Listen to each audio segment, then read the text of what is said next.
Hi everybody! Welcome to the story of Monsters, Inc. It was a sunny morning in Monstropolis as two monsters arrived at work. One was a large, blue-spotted monster named James P. Sullivan, or Sully for short. He was with his best friend, Mike Wazowski. Mike was small and green and had one enormous eye. The two of them worked at Monsters, Inc. It was their job to capture the screams of children and use them as energy to power the city. They entered the human world through doors kept at the factory. While Sully and Mike stopped in the locker room, a group of monsters was getting a lesson on how to scare. Mr. Waternoose, the five-eyed president of Monsters, Inc., reminded them of the most important rule. There's nothing more toxic or deadly than a human child. A single touch could kill you. Just as Sully and Mike were about to head to the scare floor, a chameleon-like monster named Randall appeared from out of nowhere. Ah! Mike screamed and fell backward. Randall snickered. What do you know? It scares little kids and little monsters. Randall was Sully's only competition for top scarer at Monsters, Inc., and Randall was determined to take the lead. As he slithered away, Sully and Mike went to their work area. Each monster had a station on the scare floor. There, a door would drop down from a huge vault in the ceiling, so that the monster could enter a child's bedroom. Red lights lit up above the doors to show they were active. Mike cheered on Sully as the big monster opened a door and crossed into a child's room. Suddenly, an alarm sounded. Another monster had come back with a human sock stuck to him. Get it off! Get it off! Agents from the Child Detection Agency, or CDA, swarmed the scare floor to get rid of the dangerous sock. Despite the setback, Sully had been successful. Another day like this, and that scare record's in the bag. When Sully started to leave, he discovered a door that hadn't been returned to the vault. Sully slowly opened the door and stepped into a child's bedroom. No monsters there. But when he returned to the scare floor, a little girl was clinging to his tail. Kitty! Sully was terrified. He tried to put her back, but someone was coming. He couldn't let them see that he had been in contact with a child. He quickly scooped up the girl. Then he rushed home, grabbing Mike on the way. The monsters brought the girl back to their apartment while they tried to come up with a plan. The girl ran around happily, but then she grabbed a one-eyed teddy bear. That's it! No one touches little Mikey! As Mike grabbed the bear back, the girl screamed loudly. Ah! The energy from the scream made the lights in the apartment surge brightly. Mike tried to give the bear back to her, but he slipped, flew through the air, bong, and landed upside down. The girl began to laugh. That caused all the lights in the whole building to come on, pop, and then blow out. Sully looked around amazed. What was that? It seemed that the girl's laughter was even more powerful than her screaming.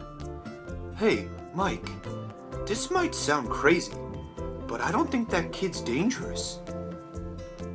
But the monsters still had to get the girl back to the human world. The next day, Sully disguised her in a little monster costume and brought her to the factory. When Mike and Sully saw Mr. Waternoose, they ducked into a restroom with the girl. The three hid in a stall. They heard the voice of a monster named Fungus.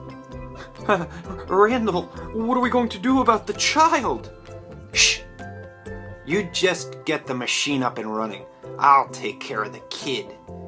And when I find whoever let it out, they're dead. Mike and Sully hurried to the scare floor. A door was waiting. Sully shook his head. This isn't Boo's door. Boo? What's Boo? Sully, you're not supposed to name it.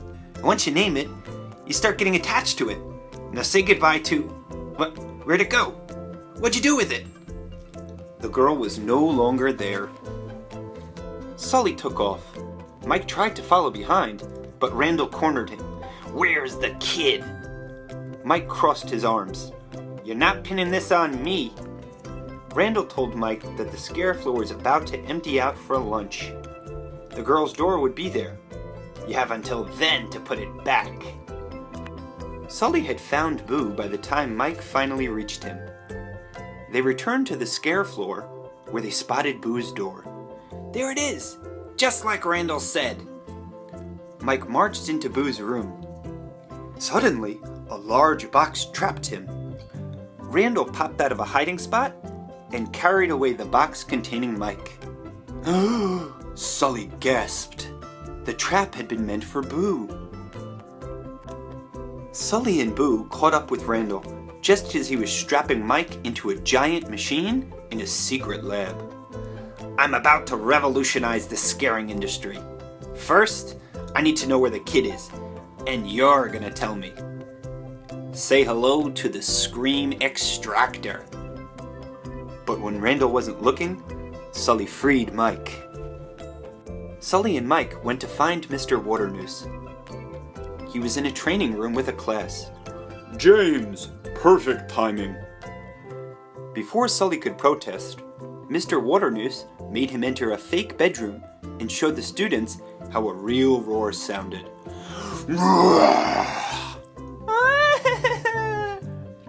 Boo began to cry. Sully hadn't meant to scare her.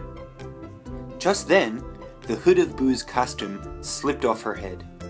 Mr. Waternoose gasped. The child! Still scared, Boo ran from Sully right into Mr. Waternoose's arms. I'm sorry you boys got mixed up in this, but now we can set everything straight again, for the good of the company.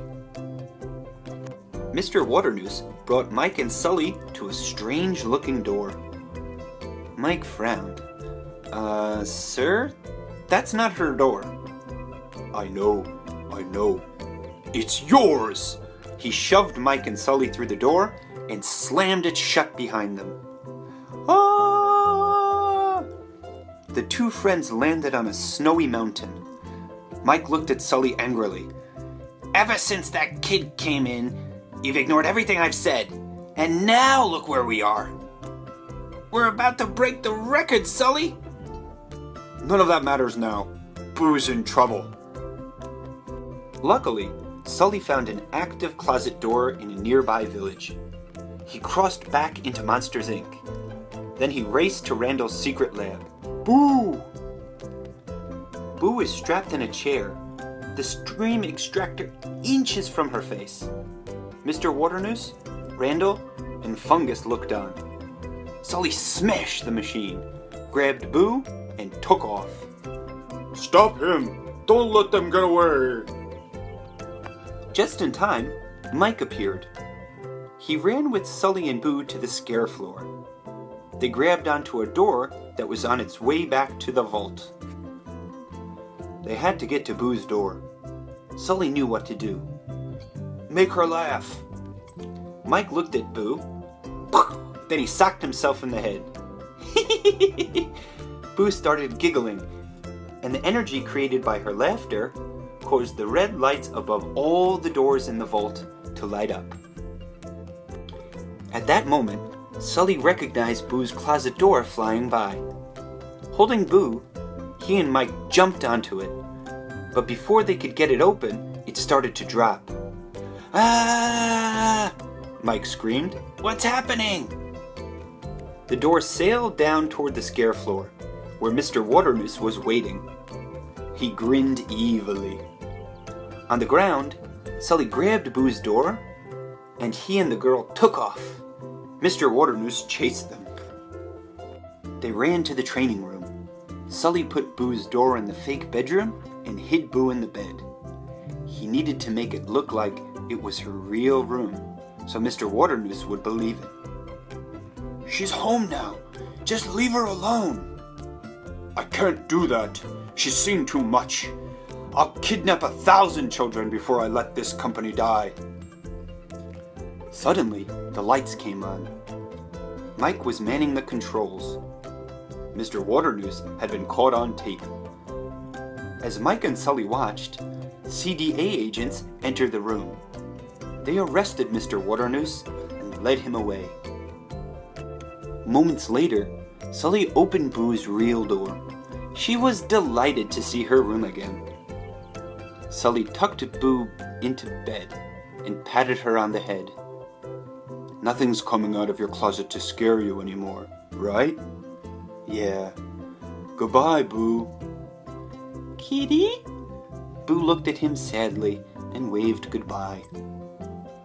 Sully quietly stepped into her closet and closed the door behind him. When he was on the other side, the CDA agents shredded Boo's door to prevent future monsters from getting into her room. Thanks to Sully and Mike's discovery of the power of children's laughter, Monsters, Inc. soon switched their energy source from screams to giggles. Sully took over as president, and Mike was their top laugh collector. One day, Mike presented Sully with Boo's door, all taped up. He had saved the pieces. From then on, Sully was able to check on Boo and make sure she was laughing too. Thank you. Have a nice day. Love you. Goodbye.